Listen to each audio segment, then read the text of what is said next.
Welcome to episode 94 of the Selling Your Screenplay podcast. I'm Ashley Scott Myers, screenwriter and blogger over at sellingyourscreenplay.com. Today I'm interviewing Matt Dye, who is the Screenplay and Teleplay Competition Director at the Austin Film Festival. This is a great festival for screenwriters. We talk through the whole process of submitting scripts, what you can expect if you place highly in this contest, and how the festival works. So stay tuned for that. If you find this episode valuable, please help me out by giving me a review in iTunes or leaving a comment on YouTube or retweeting the podcast on Twitter or liking it on Facebook. These social media shares really do help spread word about the podcast, so they're very much appreciated. A couple of quick notes. Any websites or links that I mention in the podcast can be found on my blog in the show notes. I also publish a transcript with every episode in case you'd rather read the show or look at something later on. You can find all the podcast show notes at www.sellingyourscreenplay.com/podcast, and then just look for episode number 94. If you want my free guide, How to Sell a Screenplay in 5 Weeks, you can pick that up by going to sellingyourscreenplay.com/guide. It's completely free. You just put in your email address and I'll send you a new lesson once per week for 5 weeks, along with a bunch of bonus lessons. I teach the whole process of how to sell your screenplay in that guide, how to write a professional logline and query letter, how to find agents, managers, and producers who are looking for material. Really is everything you need to know to sell your screenplay. Just go to sellingyourscreenplay.com/guide. A quick few words about what I'm working on. As I've been mentioning the last few weeks with in the podcast, I've been working on this. It's a medical drama script. I originally wrote it in 1 week. Been doing some consistent rewrites over the last, I'd say, 3 weeks now. I got a text message from the director yesterday. He wants to meet today with his brother, who was also the main actor in the feature film, and his text was, "Hey, this will probably be the last meeting before we shoot." So I take that as a very good sign. So I'm meeting them today at noon, get some notes. Hopefully I'll do those rewrites this week, get the script back to them, and hopefully they'll go into production shortly thereafter. So that looks like it's going along nicely. I'm still writing on the spoof script that I talked about last week. Last week I mentioned I'd hoped to get to page 55 by the end of last week, which I did not come close to doing.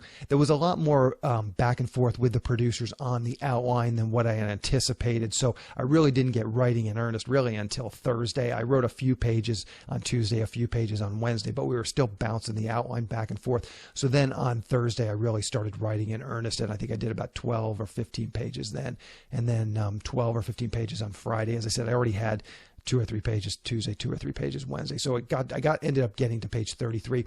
I still think I'm in pretty good shape. I basically have 2 weeks to finish this script. So if I can write 10 to 12 pages per day this week, and then that will get me a draft. That's really my goal is this week, is get a solid draft by Friday. As I said, I'm on page 32, 33. So I think the script should probably come in around 80, 85 pages. It's a short script. It's going to be a low budget comedy. So they don't want a 110 page script. They want something closer to probably 80, 85 pages.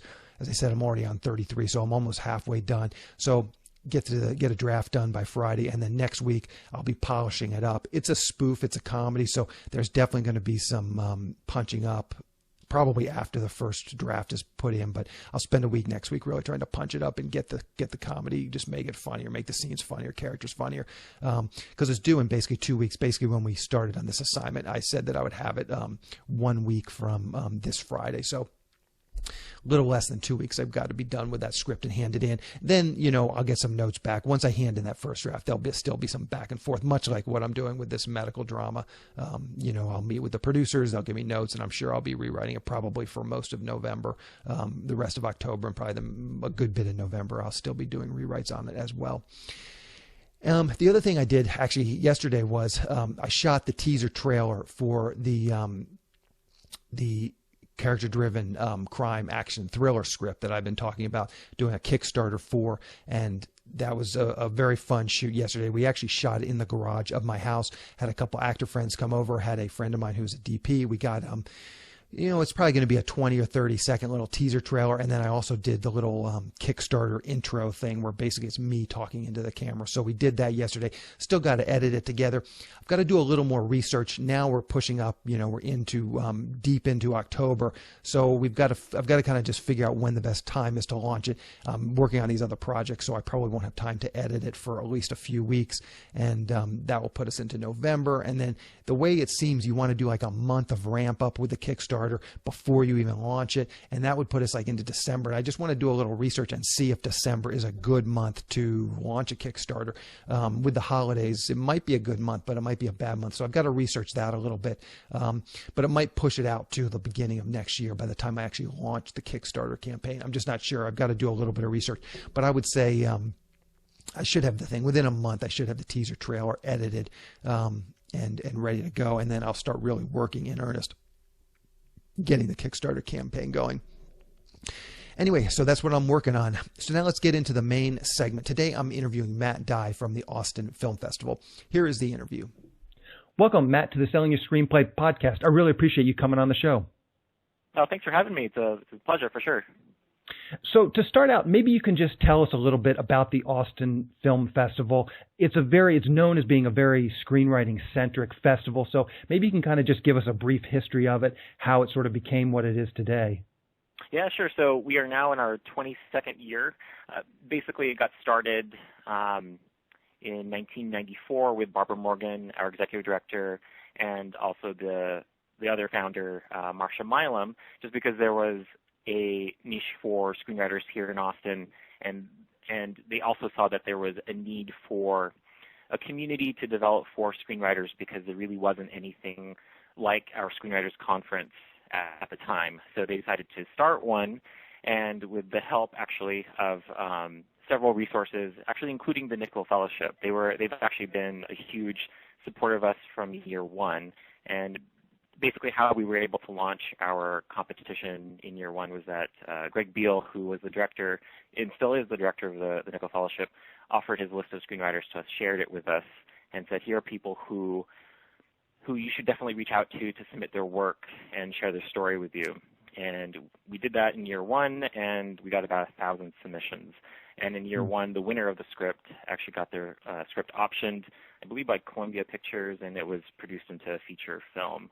So that's what really launched us. And there really weren't very many screenplay competitions at the time. Now there's hundreds of them out there. So we at least have the bragging rights of being around for a while, and that we've stayed tried and true to our mission of championing screenwriters and story, and we've done really well. And we've grown from about 1,000 entries in our first year to now receiving over 8,600 individual scripts. So it's insane that we have that many scripts to manage, but it's also very exciting because we know that people are still passionate about story and they want to share it with us, and we're willing to help them with that. So the way you're describing it, it almost sounds like a screenwriting competition that has a film festival component. Generally, it's a film festival with a screenplay competition component. It's sort of the opposite. Why were they so focused on screenplays as opposed to just doing a film festival? Well, because there really wasn't much of a resource for screenwriters at the time. As we all know, screenwriters can get shortchanged in the industry. Directors get a lot of the credit. The stars in the film get a lot of credit, and then who's the screenwriter? So we wanted to provide an outlet for screenwriters to get the recognition that they deserve, and to be in an environment where they feel encouraged and nurtured and inspired to continue writing and sharing stories. The actual film festival part, I don't think that had started until maybe year 3 or 4. I'm not quite sure, but in the first few years, it was just the screenplay competition and the Screenwriters Conference. Those were the two things that really launched us. Okay. So maybe you can just tell us briefly now, 25 years later, what exactly is the Austin Film Festival? You talk about a screenwriting conference. Maybe you can just give us a little bit of backstory. What exactly is that? Talk about some of the sessions that people can go to, and just really just tell us kind of what it is so people can have an idea about if they think it would be a good fit for them attending or not. Oh, sure, of course. Well, I'll start with this year's date. So the festival starts on October 29th and goes through November 5th. So that's 8 full days of films. And then the Screenwriters Conference goes on for the first 4 days. So I think a misconception from a lot of first-timers is that they think that they have to be here for all 8 days. And, of course, we encourage that as much as possible. But really, for screenwriters, they should absolutely try and block out their schedule so they can come for the first 4 days.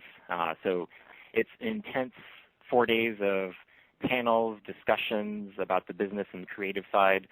Really what our mission is all about is story and inspiration. So you get to hear a lot of stories from working professionals, working writers and producers and agents who've worked with writers as well, and imparting what they look for in scripts, producers as well. So it's less of a marketplace, but more of a place for people to learn and network too, of course. A lot of people develop relationships through the festival. A lot of writers meet their agents at the festival. They meet fellow writers as well who eventually will become writing partners and collaborators for future projects. So we see that all the time. So really that's what separates AFF, the Screenwriters Conference, from many other Screenwriters Conferences, is that there's no velvet rope. It's a great place for writers to feel comfortable in their own skin, and we know that a lot of writers don't necessarily feel comfortable with socializing and talking with people because they spend so much time isolated. They're writing in a vacuum, and they really just want the whole networking part is foreign to them. So this is a great place for writers who are not comfortable doing that to feel that they can talk with other people. Yeah. And maybe you can just break down sort of how it works, like logistically, for someone who wants to attend. And we don't need to necessarily talk about specific prices since the podcast will be around forever and prices change. But do you buy a pass for 1 day and then 4 days, or can you buy a pass just to individual sessions? Kind of tell us how that works. Oh, sure. Yeah, there's a lot of different levels. For people who just want to see films, we offer a film pass. Where you have access, a priority, actually it's a second-tier priority to get into films. And then we offer something called the Lone Star Badge, where if people are really on a budget, and a lot of writers are on a budget and they can only come to the conference for 1 day, the Lone Star Badge is probably their best bet, and it would give them access to the conference only on Saturday. And then we offer a Weekend Badge, which of course gives them access only to Saturday and Sunday to the conference. There's also the Conference Badge, which gives them access to all 4 days of the conference, all films, and some of the parties. And then our Top Dog Badge is the Producer's Badge, and that one provides access to everything. So that's the one that everyone wants to try and get if they can afford it. If you are a second rounder in the competition, so this is essentially the top 15%, we offer substantial discounts for the Producers and Conference Badge for that. And our semifinalists get a pretty good discount for Producer's Badge. And we also program a number of events and workshops just for people who advance in the competition. So if you're a second rounder this year, if you're a semifinalist, you'll have your own special track of panels, which is more of a more intimate environment rather than the other panels, which is open to all registrants. So we help people who advance in the competition at all levels. I see. Okay, and I will link to the film festival website as well in the show notes, so people can definitely check that out. I'm curious, what is your background? I mean, now you're the director of the screenwriting competition, correct? Yes. And so, how did you kind of get your start? What is your background? Is it in script development, and where did you kind of move up the ranks? Well, I don't have any formal experience working, like, say, in an agency or a production company. I haven't had anything produced or sold just yet. I intend to have that in the future, of course. Mm-hmm. But I did go to the University of Texas at Austin, and I got my bachelor's of science in radio, television, film with an emphasis on screenwriting and producing. And my involvement with AFF goes back to 2003, actually. I was an intern in the screenplay department. I was interning for the screenplay competition director at the time.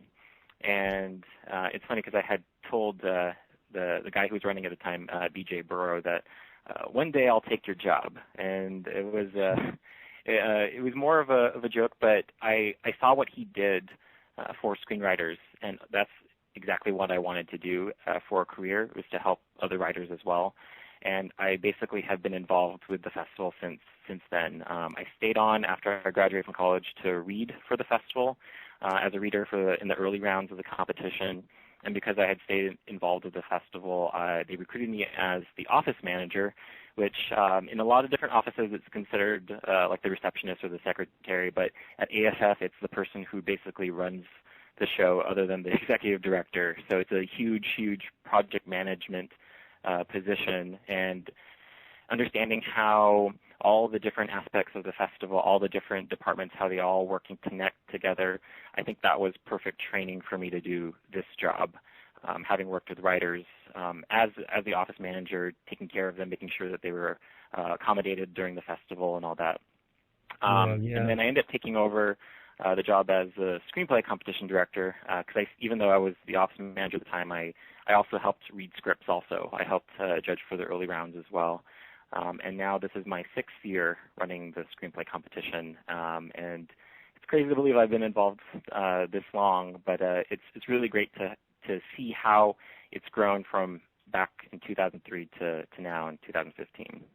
Yeah, for sure. Okay, well, I think this is going to be interesting because my next questions kind of pertain to screenwriting, really specifically for contests, but also just in general. And it sounds like you've definitely read a lot of scripts being around the festival for so long. So let's talk about some of the common mistakes that you guys see. And I'm always curious, there's obviously sort of general screenwriting mistakes, but maybe there's even some, things that are specific to contests that can kind of help people. But let's start out with just some common mistakes that you see screenwriters make, and maybe some tips on how to not make those mistakes.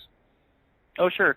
I don't even know where to start with that. There's so many different things that we've seen that writers do in terms of mistakes. Sometimes it's clear that when you read a script that this is an early draft. It's a first draft. And I tell a lot of writers, don't submit your first draft. Submit something that you've workshopped, that you've rewritten several times over and over again. We say it all the time that writing is rewriting. So that's something that we see every year within the competition. You want to have a solid first few pages. Solid first page, of course, but at least the first 10 pages need to truly impress. Our readers, and just readers in general for any competition, any production company, they're reading hundreds, thousands of scripts, and they don't really that much time to waste on a script that is not fully developed yet. Mm-hmm. So it's got to really impress. It's got to hold their attention, and that can be done in different ways. A lot of times, scripts, of course, are poorly formatted. The way that they write their scene descriptions aren't done in a very visual way, a lot of internal stuff. What else? Those are the things that pretty much stand out right now. And I'm sure there's probably things I'm blanking on right now because there are a lot of things that we find in scripts that are somewhat appalling when people enter them. And is there any division, like you mentioned, obviously the opening pages are very, very important. Is there any difference? You guys have a TV or teleplay competition as well as a feature film competition. Are there any differences, or maybe there's a few things that are specific to teleplays that maybe you could tell people to avoid? Oh, sure. Well, so we do accept teleplay specs and pilots in the competition. We also accept digital series scripts now, too. But what we commonly, the main problem that we see with a lot of those scripts is that what we emphasize, particularly for pilots, is that they have to establish a strong franchise. And we've seen some scripts before where the ending is very definitive, that their main character dies, or it feels very like more like a short film. And those are like the obvious problems that we see. However, I will say that since we started accepting pilot scripts in the competition, we've seen a lot of really good material because that's what a lot of people are writing now. That's what a lot of agents and managers and producers that they know through the festival, that's what they want to read. Mm-hmm. And that's what they're excited about. So, and I know that writers they know that, and we've seen that with the numbers. Like this year's numbers for the pilot competition skyrocketed. So we see that the quality overall with the pilots this year is pretty good. Either you get the format of it right, and it's just a fairly middle ground, mediocre, somewhat story, but it works essentially as a TV show if it were to be developed that way. So basically my advice for people writing a TV pilot, it's got to be really, really, really good because the competition out there is pretty fierce. Yeah, fierce and getting fiercer every year, it sounds like. Yeah.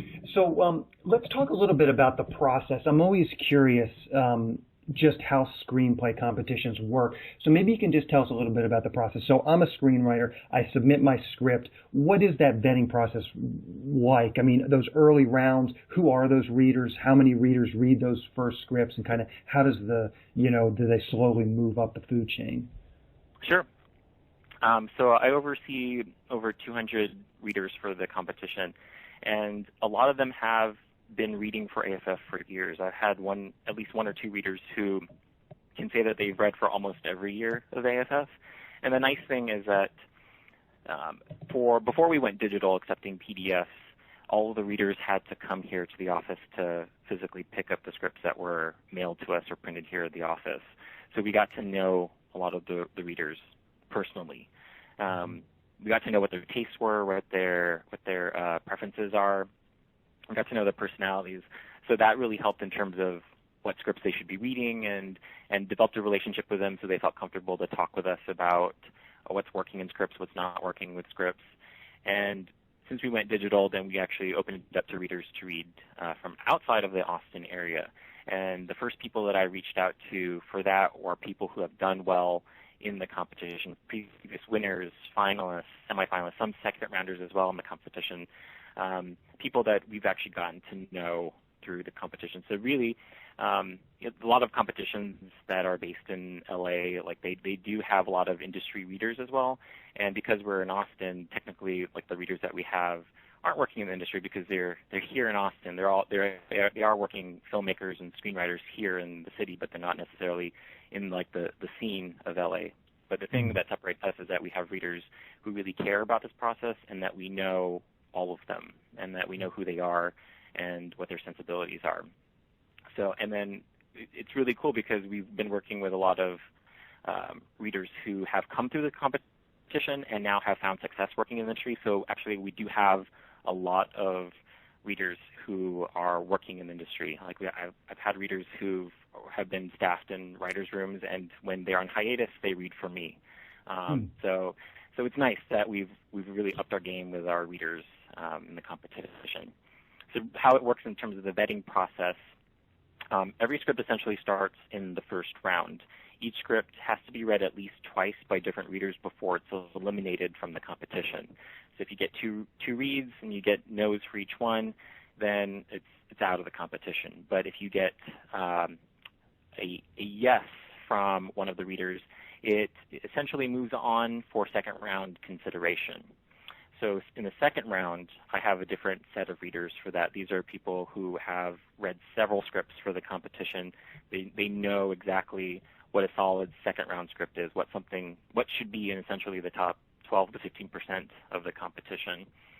And so those readers will read those scripts. They'll score them based on the scoring rubric that we provide, and the ones that score the highest will stay in the second round, and that's where we've kept it each year for the second round. So if you are a second rounder in this year's competition, you essentially receive 2 very positive reviews from our readers. So that's definitely an achievement for sure. Then there's a semifinalist round. That's the most substantial cut. It's essentially the top 1% of the competition in each category. And I have a committee of readers who helped me sift through the top high-scoring second-round scripts.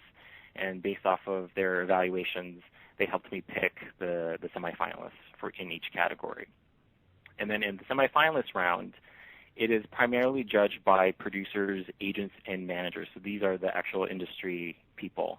And based off of their evaluations, we'll determine which ones will advance to the final round. And in the final round, it's judged only by established writers. So we try to have that balance between the business side and then also the creative side. We want to make sure that the winning script is something that we feel proud of in terms of its storytelling, the way that it's written, and there's one winner in each category. So to win AFF it's a long journey, and it really takes a really strong script to survive going through that gauntlet of cuts for sure.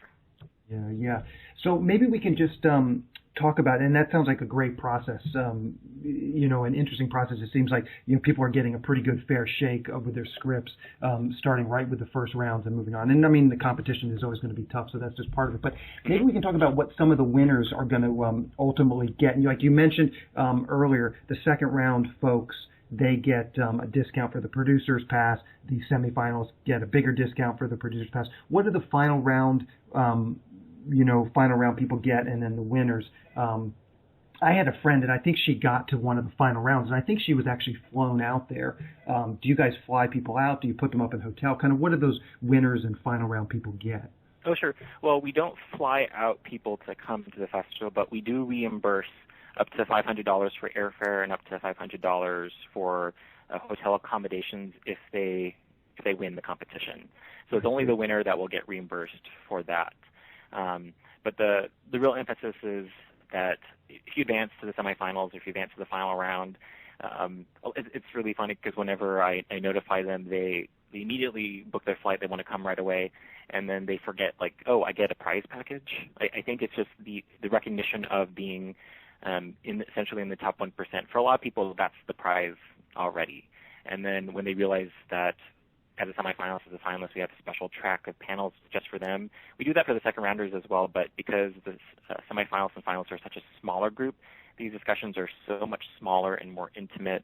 We handpick the panelists that are going to be part of these so that they know that they're talking to people who are who are writers on the verge. These are people who are going to break through and be big in the future. So, and the writer and the panelists that we have coming to the festival, we choose them very carefully. We want to choose people who are nurturing, who support our mission. So if you're semifinalists and finalists, like, you will be taken care of at the festival. In terms of the actual prizes, there's different prizes, cash prizes for each category. The drama and comedy categories receive the biggest prize of $5,000 each.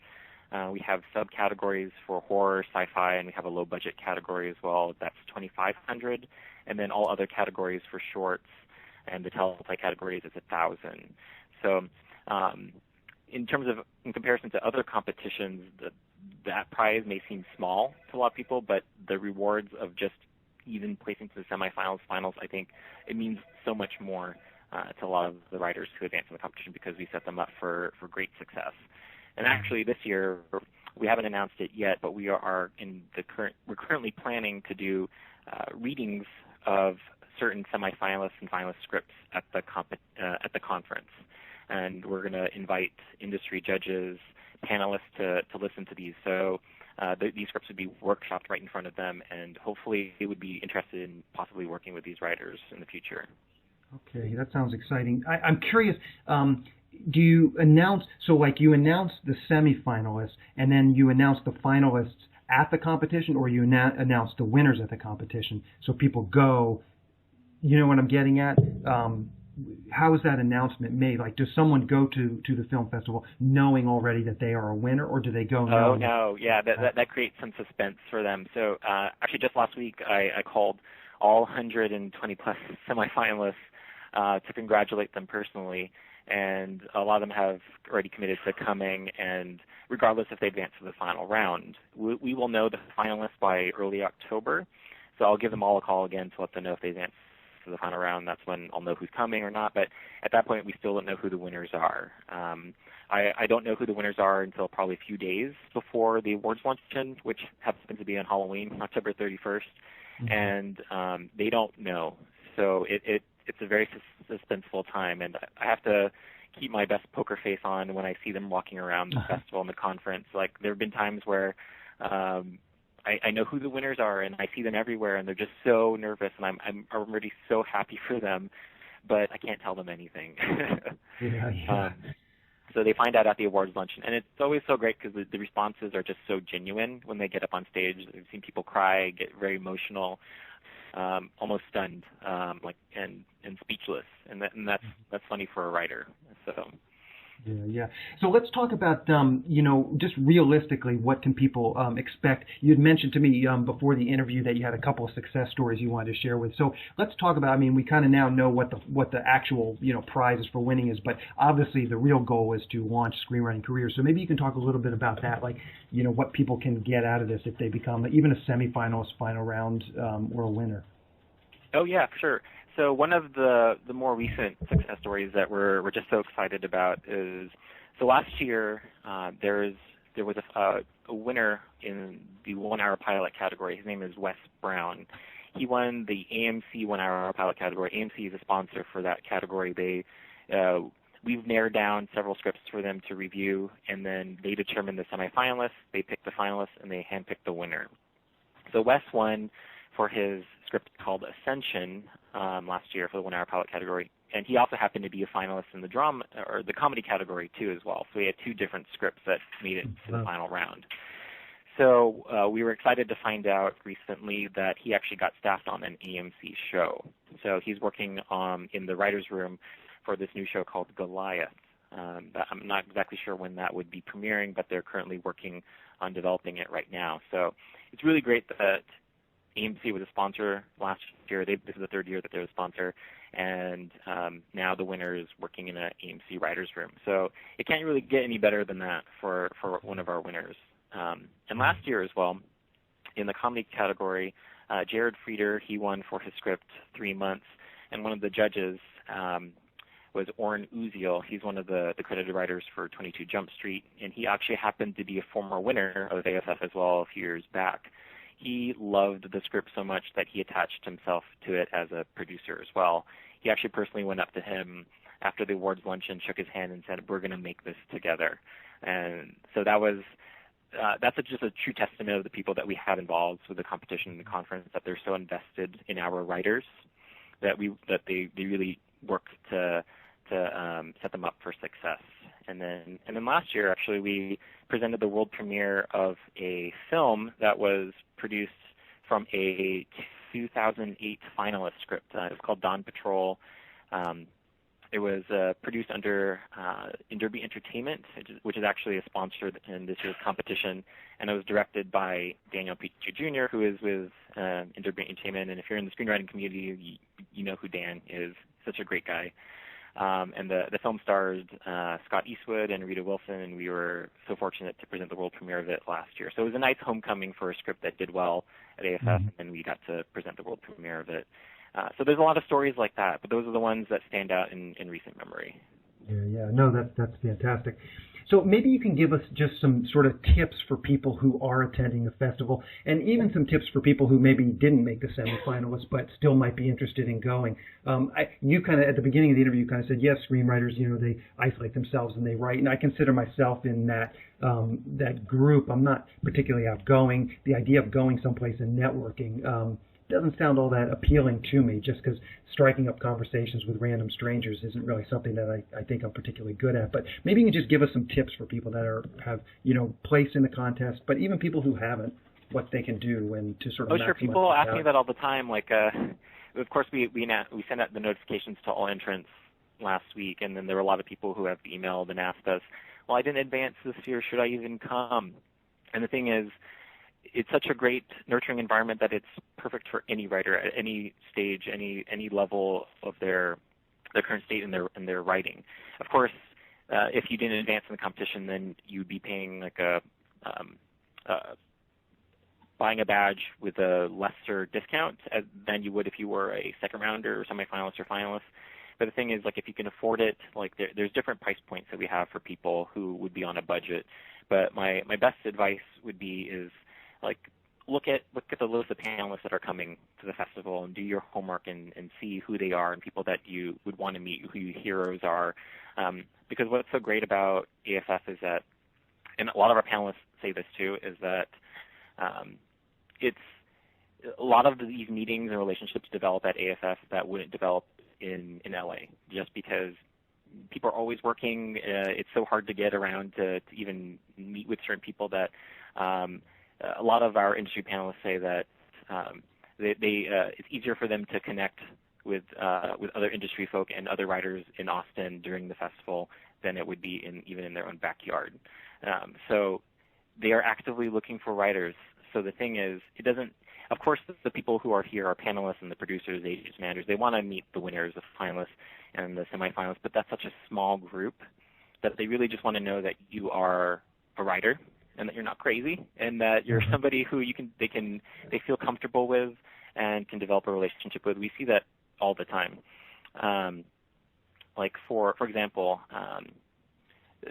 I talked about the world premiere of the Dawn Patrol, which was a finalist script from 2008. Granted, that was a finalist script, but what happened was Dan Petrie, the reason why that film got made was because Dan developed a relationship with those writers.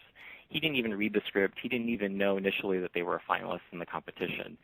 They just had a common interest in surfing, coincidentally, even though if you know Dan, he's not a surfer, but he had invested his interest in that sort of in that community because I think he had experience in that growing up, I guess. So it's about developing relationships with people and coming to the festival and doing that.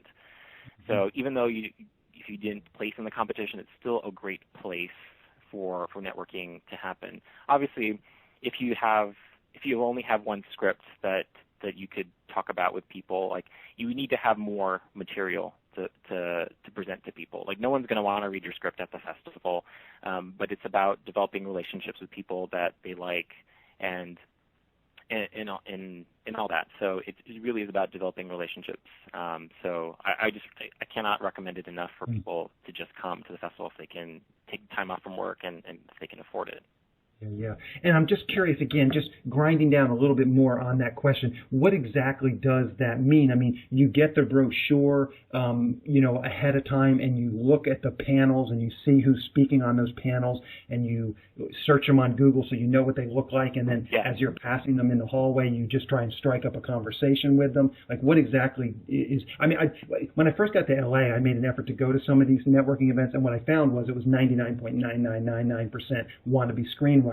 And it was difficult often to even find the people that you wanted to talk to. Oh, yeah. So you definitely want to do your homework, and you definitely want to know what they look like as well. Also, if you see somebody in passing or if you happen to be in the elevator with someone, that you just don't gloss over them like, oh, that's Dan Petrie. That's somebody who I should talk to. So definitely doing that for sure. But in terms of like etiquette, a lot of the people that are coming to the festival, like I said, we've vetted them. We carefully choose people who are very giving. A lot of people that are panelists, they've actually been writers who've done well in the competition as well. They placed in the second round, semifinals, finals. Now they're working in the industry and they want to give back. That's what's so great about the screenwriting community, because a lot of screenwriters, they know how hard it is to break in. And they want to give. They want to give back. So we choose people specifically for that. So I encourage that anybody who wants to talk to their hearers, like, don't be too intimidated to talk to them, because they're here to help. So I would say go to their panels. A lot of our panelists, if they're not rushing off to another panel or off to a party or a meeting, I've seen it many times where a lot of our panelists will be walking with registrants, talking with them in between panels and just chatting with them and then getting their information. They are so giving. There are a lot of people that are coming this year that even if you are not a second rounder or semifinalist, that you're going to be taken care of for sure if you can strike up a good relationship with them. We also have like a number of opportunities as well. I think I forgot to talk about the roundtable discussions. So those are, if you're a first-time attendee for AFF, it's something that you don't quite realize until you arrive at the festival, and then it's already too late. So it's probably one of the most popular things for our registrants, and you have to do it at the festival. We have a number of roundtable discussions that you can sign up for. There's different topics, and there's several panelists in each roundtable discussion. And the way that it works, I guess the best way for me to describe it is like speed dating for screenwriters. And basically you're put in one giant room with several tables. There's about 6 to 7 seats in each table. One is reserved for a panelist, and so these are smaller, intimate discussions, and each person can go around and ask their question and participate in the discussion. It's really great because you get your questions answered, and you get to have that face-to-face time with the panelists. And the panelists will, after 15 minutes, will stand up and then rotate 3 different times so you can see different people and talk with them. So that's probably one of the most best kept secrets for newbies coming to the festival. And you could, once you met someone in a situation like that, it's much easier to absolutely, yeah. I'd recommend too. Like, business cards aren't a bad thing. It sounds like a cheesy thing, but it's so easy to just give somebody their info rather than having to wait for them to pull out their phone. Like, yeah, sure, what's your number and all that. But you have their business card. Obviously, if you're a writer and you're trying to network, your goal is to receive more business cards than giving yours out, but it is helpful to have that as well. And because you have that face-to-face time at the roundtable discussions, if you see that panelist around at parties, you can bring that up, like, hey, I was in that roundtable discussion with you, we talked about this, and that's just a great way to strike up a conversation with someone. Yeah, perfect. So I wonder if you can just talk about sort of the deadlines. And again, this podcast is going to be around for years to come, so you don't need to mention any specific deadlines, but just roughly when are the deadlines so people next year they'll know, okay, it's May, I need to start. Sure, yeah, we haven't locked in the dates for next year, but normally the final deadlines is in May. We have a early deadline in April, and then usually the final deadline is in May, but we haven't quite locked those dates yet. But we will open the competition in early December. We like to open up a little bit early for people who are ready to submit. Yeah. Wow. Okay, that's good to know. So I always like to end the interview just by asking the guests to tell us how people can kind of contact them or keep up with them. If you're on Twitter, you can mention a Twitter handle or a Facebook page, whatever you feel comfortable. And then also, obviously, any Austin Film Festival Facebook page or Twitter handles, you can mention those as well. I'll round all that stuff up and put in the show notes, but just fire away with that stuff so people can, hear what you Oh, sure. Well, I would say the best resource is, of course, the website. It's www.austinfilmfestival.com. Our Twitter handle, it's at Austin Film Fest. I have my own Twitter handle, but if people follow me, they'll be thoroughly disappointed because I'm not very active on Twitter, but I will respond to messages if I get them on Twitter. But I direct people directly to at Austin Film Fest. And I also highly encourage them to sign up for the newsletter, too. If they go on the website, that's how they'll find out about updates that we have for the conference. Like, we do advanced signups as well. I believe we did one. We announced one last week for the writer for 7, who's actually going to do a script-to-screen of that, which should be really exciting because that script is so good. And also 10 Things I Hate About You as well. The writer of that is going to do a script-to-screen talking about basically these writers are going to be talking about their journey writing this and then how it got developed into what we now know on screen. So these are very popular panels, and you have to sign up for them in advance. So the newsletter, if you want to sign up for that, that's the best way to stay up to date of things. Okay, perfect. Well, Matt, this has been a great interview. Lots of great information about the Austin Film Festival. I've never attended. I've always wanted to be there, so at some point I will make it out. It sounds like a lot of fun. Should. So, perfect. Well, Matt, thanks again for coming on. Yeah, thanks for having me. Thank you. We'll talk to you later. All right. Take care. Bye.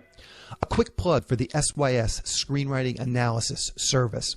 It's a really economical way to get a high-quality professional evaluation on your screenplay.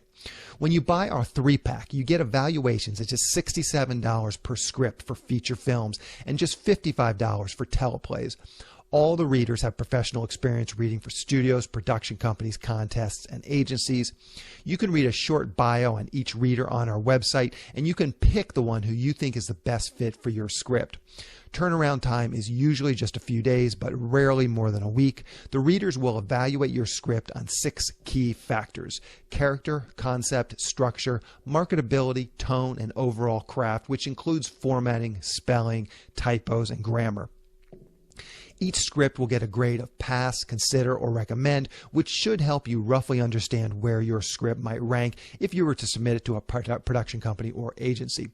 We provide analysis on features and television scripts, and we also do proofreading. So if you don't want an analysis but would like someone to proofread your script, we now offer that as well. We will also look at a treatment or outline and give you the same analysis on it. So if you're looking to vet some of your project ideas, this is a great way to do it.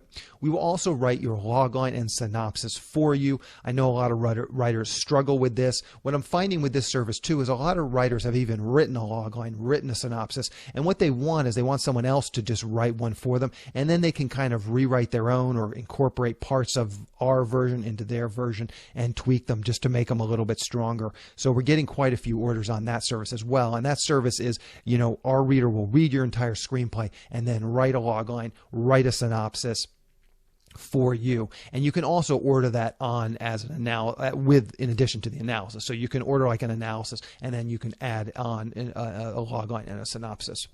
As a bonus, if your script gets a recommend from a reader, you get a free email and fax blast to my list of industry contacts. This is the exact same blast service I use myself to promote my own scripts, and it's the same service I sell on the website. It's a great way to get your script into the hands of producers who are looking for material.